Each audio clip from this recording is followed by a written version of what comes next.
How's it going, everybody? It's Frisby Moonsong here. Yow! Damn, it's hard to do that when you're sick. Then we have D-Zombie Dragon, also known as Danielle Power, right here, giving us a deck list that she's been playing quite recently. It's a budget deck list, but damn, does it do good, and damn, is it scary.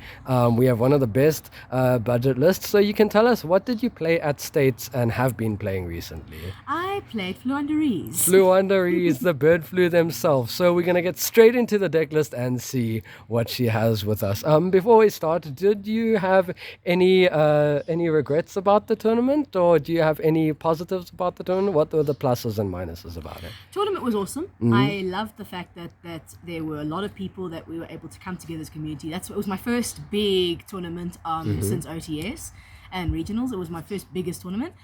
And yeah, I just wish that I was a bit more prepared because there were a lot of meta decks there. And as meta as this deck is, because it's a budget deck, I didn't have as much as I would have liked against the big decks. Yeah, of course. Well, let's see what you had to face off with. So, I like the sleeves. We got the sleeves over there for the Alliance, apparently. Yes, only for the Alliance. All right, let's go through your deck list. All right, so obviously the nose brainers. There's three Rabinas. Best searcher in the deck. Yeah, definitely best searcher. You search for level 4 or lower, and that's pretty much the standard. The standards, and also 3 Eaglins. Eaglins level 7 or higher. The big searcher. Yeah, but that's also a good thing to play. I always play 3 of each. I play 1 Stree and 1 Toucan because I only play 1 of each because they can be bricks if you draw them. Yeah. Not necessarily all the time. I mean, if you open with Advent, then that's different. But generally, you play 1 of each. Well, I do because otherwise they're bricks. Of course. I play 2 M-Pens. Only 2 because, again, if you draw 1 brick, it's a brick. One of my games, I drew both. Oh, no, that was a lovely thing. No, what do you want to see? Riser, obviously, because you want to be able to have a bounce back. How did you find Riser in the tournament? Riser was pretty awesome. I didn't get to use him as much as I would have liked, but one thing I love to do, and I was literally taught this like the day before, if you manage to do it without using Unexplored Winds, you get the 3rd bounce back, you bounce it back to hand, and you can just do it again. Of course. So, and I managed to use that quite a bit during the tournament. That's cool. Apex is pretty cool because, again, not once per turn. Omni negates, just too insane. Literally, just keep going, especially if this works with Unexplored Winds very nicely. Did you go into this more, or would you say the Riser more? This I went into a lot more than the Riser. Right. Definitely a lot more than the Riser because it was easier to get into, and also not a lot of people expected it. So. Yes. And I did something a little bit differently from people. I played 2 barrier statues. That's spicy. Okay, what was the reason for playing 2? Because I tried 1 when I first built the deck, and it just wasn't consistent enough. Every time I played it, it literally it would be the first thing that people would get rid of. In fact, one game I played in the States, I had a barrier statue. My opponent negated it, and then I went into full combo again. I just went straight into a second one, so I had 2 sitting on the field. One was negated. Because a lot of people have to take up their battle phase, so it kind of uses their battle phase to take it, and then main phase 2 you go into a second one. They're just like, so that's really cool. I like the idea, and sometimes even just sitting on a barrier statue buys you a turn. So I like that. It also gives me an extra search because I have had times where I go into all my searches and then I got nothing to search left in deck. So look, it doesn't always work, but it's more consistent. And then obviously the D-shifters. Best going first and second hand trap in the game. Definitely. I love it when they say, oh, I'll go first, and then I open a D-shifter. Feels so good. And one game as well, I opened 2 D-shifters, which is not normally great, but what I ended up doing is I ended up drawing Stree, and then at the end of the turn that this happened, I banished the D-shifter. Next turn, shifter again. That's insane. I like that. No, one of the best hand traps to have. No, they're very good. Unfortunately, only 1 Ash Blossom. And that's one thing I wish I could have changed. I wish I could have played 3 because it would have been very helpful. Yes. But unfortunately, I am broke AF and I can only afford 1. Budget lists. Let's go. Budget lists. There we go. Ash is a must in this deck. Yeah. It is a must because especially... Any deck right now. Ash is insane right now. But especially the mirror match. Oh, yeah. That's the hardest deck I think I faced on at States. And then another interesting spice. Ooh, Harpy Harpist. I've heard about this card. Tell us a bit about why you played it. So this one is very cool because firstly I do play Featherstorm in this deck. Okay, so it is very good to have for Featherstorm. So if you normal summon this one, you can play Featherstorm straight from deck. I mean, not deck, from hand. You can From play deck, that would be cracked. Imagine it was deck. Straight from hand, you can play it and basically negate your opponent's entire monster field. Another reason why I play it is because on normal summon, if you have another wing beast monster on field, you can target it and another monster that your opponent controls and bounce them both back to hand. Okay. Which is quite useful if you want to get rid of a monster that you just can't seem to get rid of otherwise. Okay. And then during the end phase, if it's destroyed or sent to the graveyard during the end phase, you can add another level 4 or lower wing beast monster that's that's 1/5. nice. So even if you just end on this, it has set up for next turn if you didn't end up drawing insane. Or... Exactly. So you can actually add another. Basically, you can search another Flunderies that's level 4 or lower off this, or even Barrier That's Statue. insane. Just start with Rubino and Barrier Statue, gets your combos going. And now we're into the spells. Those are my monsters, and now we're into the spells. Standard, I play 3 maps. 3 map, map is insane. I know some people play 2, but again, not consistent enough for me. I play 3 because a lot of the time I've encountered people who literally will get rid of my map as soon as I get it onto the field. This way, especially with the 3 advents, at least this way. And look, I got a nice American print. American print. One American print and 2 Euro prints. So I've got one bright. And then obviously the 3 advents. 3 advents. Before I got the 3rd advent, I'm just saying this for someone new, because I know advent is probably one of the harder cards to find. Before I got advent, I played 2 advents and a gold sarcophagus. Okay. And gold sarcophagus is very nice. It's a very nice replacement because you can still banish the card, and you can basically, it's a loophole to get around. It's a you can work around the add to hand next turn, because obviously the Flunderies, you add them when you use summon. Yeah, so it gets you. It's basically a pseudo searcher. A pseudo searcher. You just don't get the random 500 life points. Which is so good in time. Exactly. Then I play 1 Unexplored Winds. Very handy to use, especially during the double tribute. Oh yeah, and it's not once per turn either. So literally, I just get rid of all my opponent's entire board, and then make my board full up. Especially good against decks like like Sword Souls and all of those. And it can out floodgates as well, which is really nice. Yes, that is very true. And then I played 3 Extrav. Unfortunately, I borrowed 1, so we're just gonna. We're just gonna put the blank there. Put blank there. Pretend it's an extra. Just pretend. I did play 3 highest rarity. It's a ghost ray. It's invisible. Ghost ray, exactly. It's an invisible one. I would play part of Prosperity, but I am again budgetless. Budgetless. That's what it's for. Yeah. So, but it does work because I very rarely use the extra deck. If ever, I'll not extra deck, side deck, and I'll explain later when I do use the side deck. But standard, have 3 of these, or 3 if you can afford it. 3 Prosperities. Yeah. Or extra. Yeah. Part of Duality. Yes. One of the best openings to have, in my opinion, is an Extrav and then Duality, because then you go Extrav and then straight choosing your Duality. card is so nice. That's also why Prosperity is there, I guess. Choosing your card is so good. Oh no, exactly. But Extrav does do its job. At least gives you a free search. Well, free search. So Part of Duality is obviously standard. I play 2 Book of Moons. How did you find this in the games, especially not going first? Book of Moon was very useful again for if I wanted to avoid something or if I wanted to avoid being attacked. I mainly used it again in battle phases. If I wasn't doing so well, I would set it.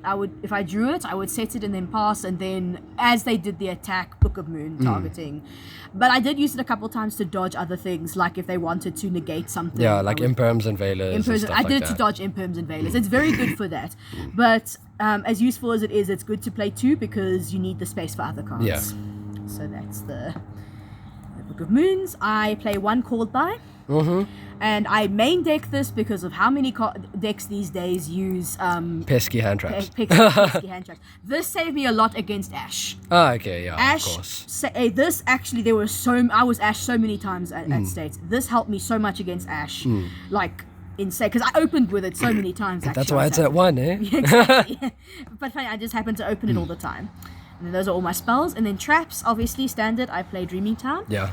I don't play the other trap because it gives your opponent normal summons for days. Like normal summons for days. And I'm like, no. I mean, yes, it negates the special summon, but then you can literally just normal summon. No, I'd rather not. But this is very decent. I love it actually because literally it's basically map if you don't have map. Yeah. But you can still use map. It's basically our turn, the card. Yeah. Exactly. Yeah. Well, as we always say, it's not your turn, it's our turn. turn. And then the spice, the very spice. Oh, yes. 3 Harpy's Feather Storms, flippin' tough as hell to find. Yeah. Before I got these, this is just for those who are trying to build the budget deck. Before I got these, I played strikes. I played solemn strikes in their place, just so I could have some sort How of... did the strikes work in exception to these? So strikes aren't obviously Feather Storms. Feather Storms are way better, but strikes are a good replacement because at the very least you have a way to get out of opponents' monsters. Yeah. If they summon or they activate a monster that you do not like, you can, yes, it's 1500 life points, but at least you get rid of it. And these are also a good side out going second as well, which is nice. Oh yeah, you side these out, you put what you need to put in. Dark Ruler no more. Oh yeah, you can replace these with Dark Rulers for going second. Definitely replace, but this is nice to go with the Harpist as well, which is quite nice. And also, if you side these going first, like if you keep them in for going first, you side in Harpy's Feather Duster, and then you can actually get this if this gets destroyed by your opponent. Oh, that's nice. Not get this, but get the Feather Duster with this. And then the last card is I play another thing I wish I could have changed. I wish I could have played 3 Imperms. Okay. But again, only 1. But it did help me a lot. I drew it, funny enough, even though I only play 1, I drew it quite a bit drew it quite a bit in my opening hand. So Very strong card, literally just go, cool, you're activating an effect, Imperm. Yeah, So it's insane. Useful. So that is my main deck. Let us go to extra deck, the most important part of this deck, is the extra deck. It is so important. So I mainly tried to play cards that either had graveyard effects or just were there. Yeah. Basically, I only ever used my extra deck if I was negated or whatever. Yeah. So obviously, Linkaribo, the standard. Yeah. Link ones. Link ones, it's Linkaribo and Link Spider. Link Spider, if you ever had a token on the field or something.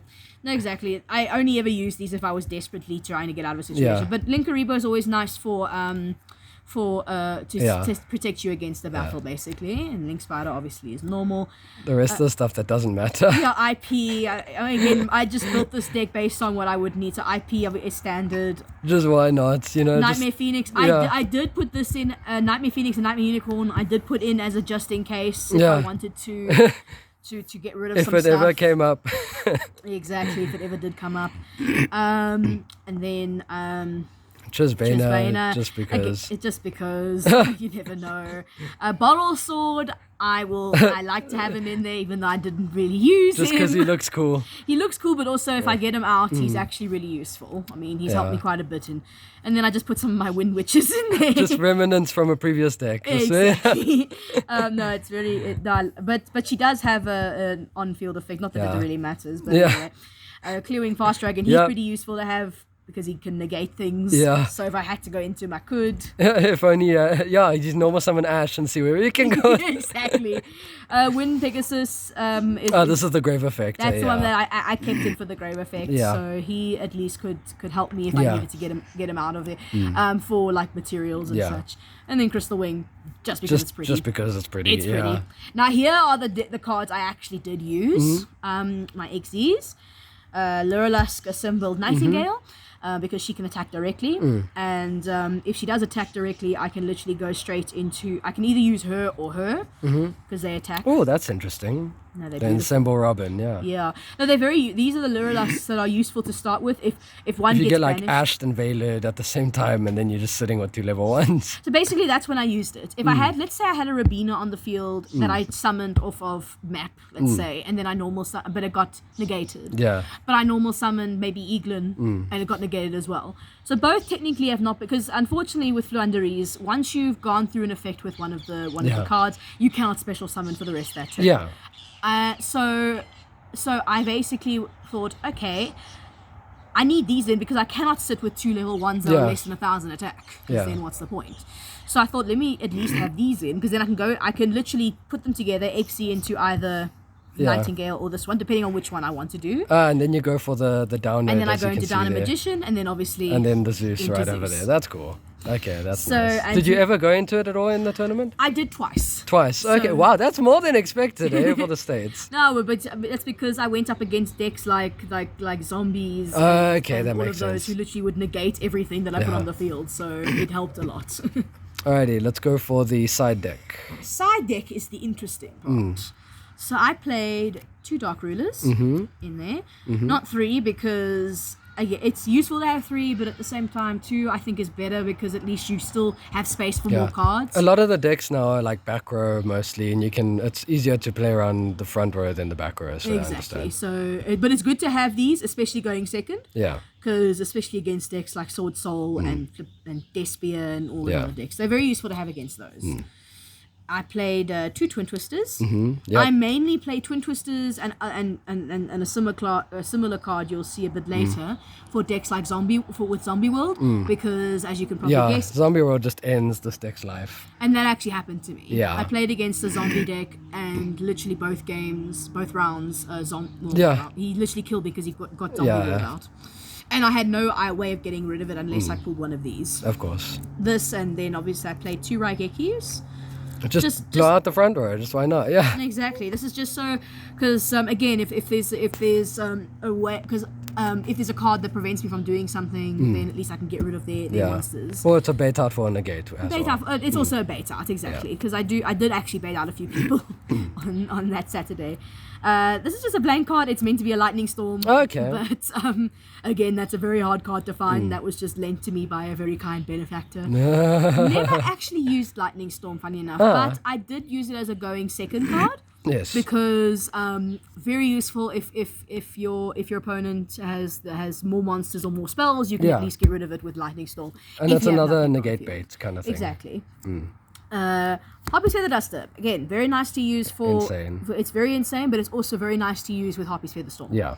Because Feather Storm, if it go like I said before, if it goes to the grave, you can get the Harpy's Feather Dust secret effects here, guys. Basically, if you did not know, if it doesn't get used, if your opponent destroys it or sends it to the grave without you using it, you can literally search the Harpy's Feather Dust and add it to hand. Yeah. It's actually quite crazy. Shh, don't tell the others. Cosmic Cyclone, again, that's just for back It's like the extra twister, but but this was purely for Zombie World. Purely for Zombie World, because this is one target. Yes, that takes 1,000. It's just in case I can't get into. And also Tikaboo, it also works against. Tikaboo also works against Tikaboo. And also another one that I also put this against was against what's that other one? Skill Drain. Skill Drain. Oh yes, because Skill Drain hurts. No, it hurt me very much in this tournament, unfortunately. But I managed to get around it thanks to Twin Twister and Cyclone. I played Red Reboot. Yep. I did use it once, so it actually came into quite handy. This person literally went, "I'm so sorry," and then I went, "Oh really? Activate the trap." Red Reboot. And you just play through like nothing happened. Exactly. And then I played 2 Deep Barriers. Very good against decks like Sword Souls and what's the other deck? And Despia. Because fusions and synchros. I actually made a couple people cry with this on Saturday. Just ends their turn. Literally, they go, especially Sword Soul, if they summon their token. Summon token? Cool. And then they're locked out completely. Calling synchros. It's crazy. No, but it's actually a really good card. It's something, and I'm so glad this is in the structure deck. And then I played 2 Drolls, just for how did it come up for you? What did you use it against, and how? I mainly used it against decks like that did a lot of adding to hands, like Drytron's Sword Soul, and what was another one that I used it against? Despia was one, but there was another one. Did it ever come up in the mirror? No, it did not. I wish it did. It actually did not come up in the mirror match. I wish it did. Funny enough, a lot of the cards that I sided, I never saw. Okay. Yeah, that makes sense. I do just want to mention, though, I had this pretty cool idea for my deck when I was first making this deck. Because I used to play Trickstars. Yeah. Trickstar Wind Witch. That was my previous deck. And I had this pretty cool idea because I thought, they're wind monsters. I can play these in the Flanderies. In the Flanderies. And I was like so excited. I was going to play this and play Trickstar Reincarnation. Yeah, because the draw and luck. For the draw and luck for the combo. Yeah. I thought, oh my gosh, because Reincarnation is not specifically linked to Trickstar specifically. I was so excited. I was going to do that. And then I took a closer look. And it's a spellcaster. They're not winged beasts, even though I think they should be winged beasts. So close, yeah. That they are winged beasts, but so close yet so far. It would have been cracked if I was able to pull that off.